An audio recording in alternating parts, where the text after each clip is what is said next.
guys, welcome back to Algebra 1/2. We're on lesson 19 today. We're talking about multiplying and dividing fractions. So this is a nice and easy lesson. This is stuff that you should be familiar with already. So when we're talking about multiplication, we have a lot of different symbols that we can use. We can use the x, 4 times 3. We can use a raised dot. We can use any type of parentheses. If you put parentheses around the second number, parentheses around the first number, parentheses around both numbers, all of that means that you're going to multiply your two numbers together. Now in algebra, we often use the x to indicate a variable, a missing number. So we're going to use it less for multiplication so that no one is confused. And we'll stick to one of these methods. This will be one of the main ones, but you will also see this one, and this one on occasion, okay? Excuse me. So we have the raised dot as our primary means of showing multiplication as well as parentheses. When you have fractions that you want to multiply together, for example, 4 ninths times 5 sevenths. To multiply fractions, you multiply your numerators first and then your denominators, just like this. 4 times 5 equals 20. 9 times 7 equals 63. So that's your answer, 20 over 63. And you always want to check to see if you can reduce your answer. That means divide your numerator and your denominator by the same number.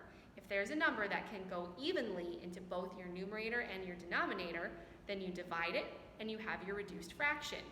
There is no reduced fraction for this one. That's as reduced as it gets, 20 over 63.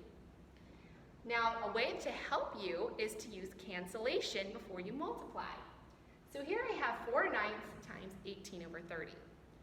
In cancellation, I look at the numbers that are across from each other in the shape of an X.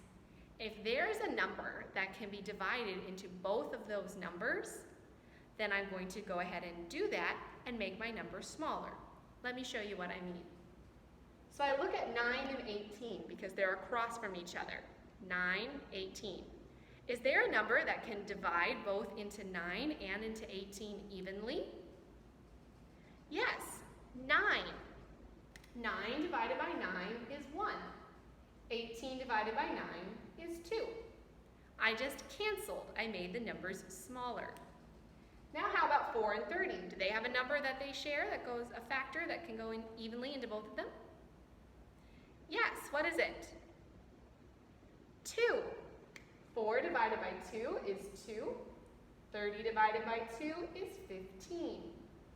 So now I'm going to multiply my new numbers. 2 times 2 is 4. 1 times 15 is 15. So my answer is 4/15. Very, very good. Okay, now let's do division. Look over here. 5 sevenths, 4 fifths. I have a big line in between them. Well, that's just a big fraction bar. And remember, anytime you have a fraction bar, that means division. So this means 5 sevenths divided by 4 fifths. Same thing as this one.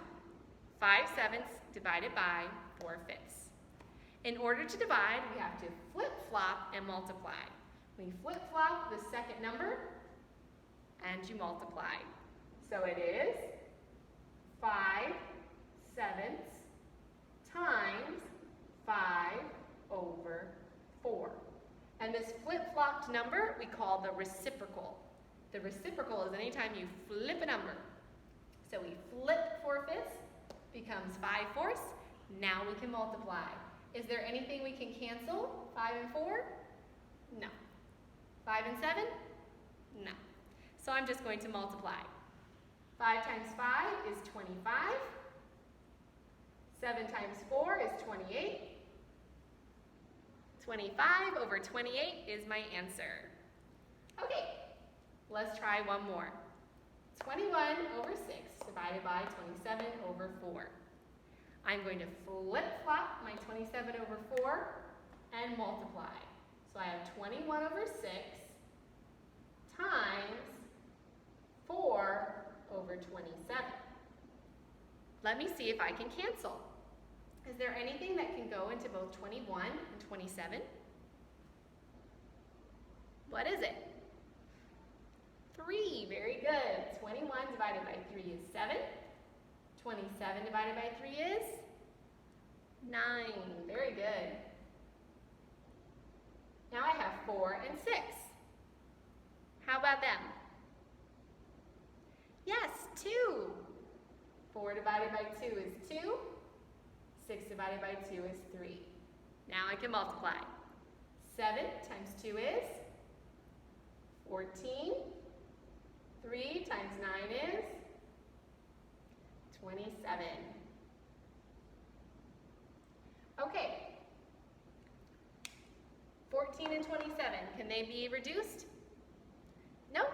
So because of cancellation, I can skip that step of reducing, and I'm just left with 14 over 27. All right, that is it. Go ahead and do your practice for lesson 19. That's on page 60. Okay, you should be back from your practice. Letter A should be 1/9. You cancel your 4 and your 12, and you cancel your 3 and your 9.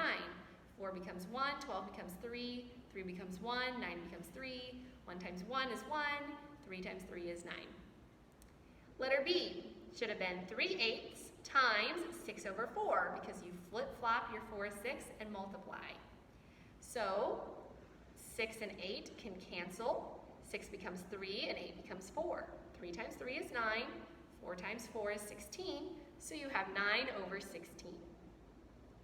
Letter C, you should have multiplied 4/5 times 5/10, because you flip-flop your 10/5, becomes 5/10. The 5 and 5 both cancel and become 1. The 4 and 10, 4 becomes 2, 10 becomes 5. So you end up with 2/5. Let me know if you had any problems with that, if you have any questions, okay? Have a great day, finish your lesson, and send me your pictures. Bye.